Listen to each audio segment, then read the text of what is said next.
Cara, que vergonha o Flamengo, velho. Que coisa ridícula. Olha o que o Corinthians fez pro Flamengo. Aí, pilhado. E a dancinha do Paquetá, pilhado?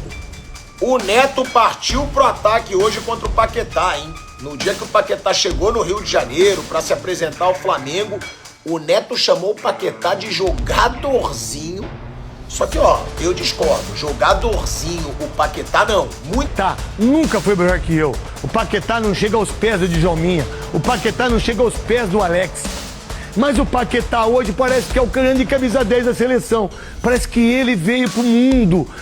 De novo, um Flamengo péssimo. Paquetá, no seu segundo jogo, faz uma besteira decisiva. No primeiro, perdeu um gol dentro da pequena área com a bola dominada. No segundo, o Varela ia entrar sozinho para finalizar. Sozinho. E o Paquetá entra na frente, todo errado, e tira a finalização do Varela. Cara, que vergonha o Flamengo, velho. Que coisa ridícula. Olha o que o Corinthians fez pro Flamengo. Nós acabou com eles.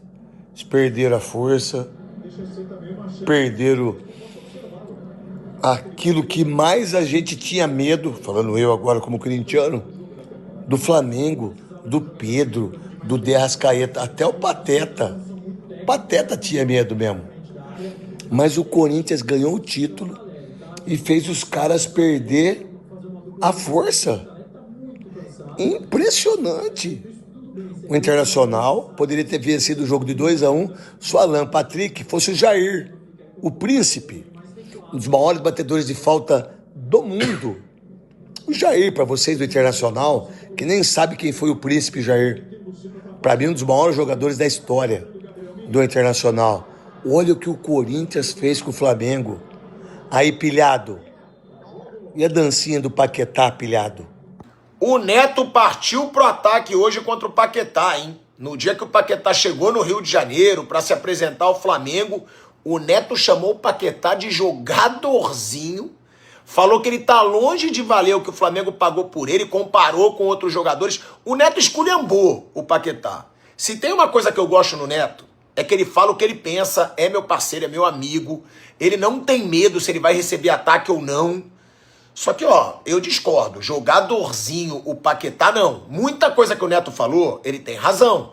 Comparando com grandes nomes do futebol brasileiro antigamente, como Djalminha, Alex, que o Paquetá não pode ser comparado a esses caras. Realmente não pode. Mas, pô, do jeito que ele falou, quero saber aí se vocês concordam ou não com o Neto. Eu achei uma baita contratação do Flamengo.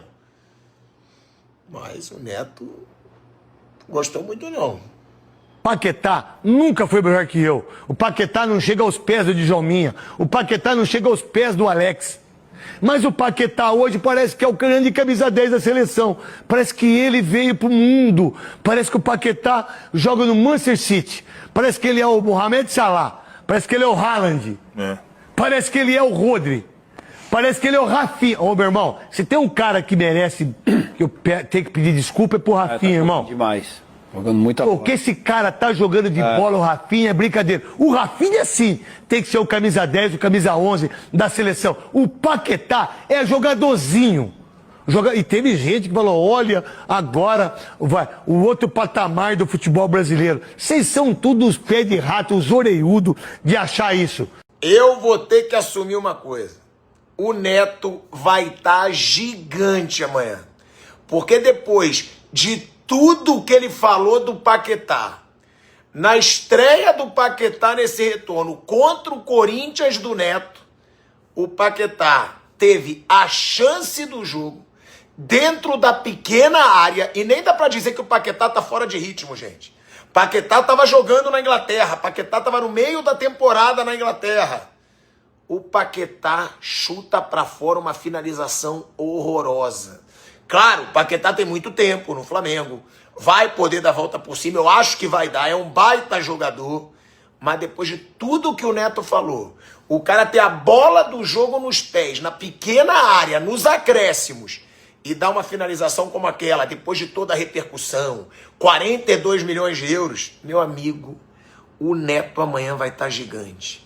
Porque o Neto comparou, né, o Paquetá com ele, com o Djalminha, com o Alex, falou que é um absurdo pagar isso no Paquetá, chamou o Paquetá até de jogadorzinho, Neto, às vezes muito exagerado. Mas, cara, eu quero ver o que o Neto vai falar amanhã, gente. É aquilo, é futebol. Tem que escutar os caras agora sim. E Paquetá vai ter que aguentar uma pressãozinha nesse começo, hein? Porque tem uma chance daquela, jogador grande de seleção brasileira, finalizar daquele jeito, foi feio. E aí o Neto vai ficar gigante. De novo, um Flamengo péssimo. De novo, um Flamengo nessa temporada que não cria. Um Flamengo lento. Um Flamengo que muito torcedor ficou brabinho comigo quando eu falei mal do Pedro. O Pedro não ganha uma bola. Uma bola o Pedro não ganha na frente. Ah, pilhado, a bola não chega nele. Chega! Mas ele faz o pivô lento. Ele chega atrasado.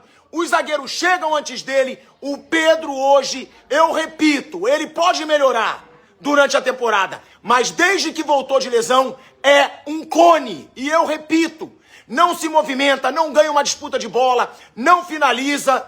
E outra coisa, além de um Flamengo fraco, sem repertório, que deixou a torcida revoltada no Maracanã, Paquetá, no seu segundo jogo, faz uma besteira decisiva. No primeiro, perdeu um gol dentro da pequena área com a bola dominada. No segundo, o Varela ia entrar sozinho para finalizar. Sozinho. E o Paquetá entra na frente todo errado e tira a finalização do Varela. Então, é um Flamengo que começa a temporada fraco. É um Flamengo que começa a temporada jogando mal. E que começa o Brasileirão perdendo pontos importantíssimos. A sequência do Flamengo agora são 3 derrotas e 1 empate. Para um time que gastou o que gastou, cheio de estrelas como é um começo de ano péssimo para o Flamengo do Felipe Luiz. Ah, Felipe Luiz tem que sair? Claro que não. Não tem que sair. Mas o Felipe Luiz precisa tirar mais desse time antes que seja tarde e perca muitos pontos nas competições principais do ano. Flamengo 1, Internacional 1 no Maracanã. E, cara, eu não vou me apegar muito ao jogo. O jogo em si, o Flamengo repetiu os mesmos problemas do começo do ano passado e de boa parte do ano passado. Aquela dificuldade de criar oportunidades claras de gol, um time um pouquinho roda presa e tal. O Inter foi com uma proposta de contra-atacar, achou dele. O resultado ele é injusto pelo volume de jogo, naturalmente, mas ele não é injusto na medida em que o Internacional se propôs a isso e o Flamengo teve a dificuldade. O Flamengo sabe que a maior parte dos jogos dele vai ser isso, portanto ele tem que saber se livrar disso. O Flamengo não pode, de forma alguma, aceitar a ideia de que não, mas em outros jogos, não. Quem vai sair contra você é Cruzeiro, Palmeiras e mais um. Os outros não vão sair. Você tem um time mais forte e é assim que funciona. Mas, cara, esse pra mim não é nem o que me chama atenção. O que me chama atenção é o que virou o futebol brasileiro. Eu constantemente responsabilizo, não os influenciadores, porque é o melhor que eles podem fazer, mas as pessoas que levam isso para outro nível e consomem como uma opinião. Na verdade, aquilo é quase um personagem defensor da honra e do clube e tal. E o torcedor leva aquilo para discussão e tal, e isso está tendo reflexos, porque não é possível a gente achar normal. Se você achar normal, desculpa, mas, cara, eu não sei nem o que falar.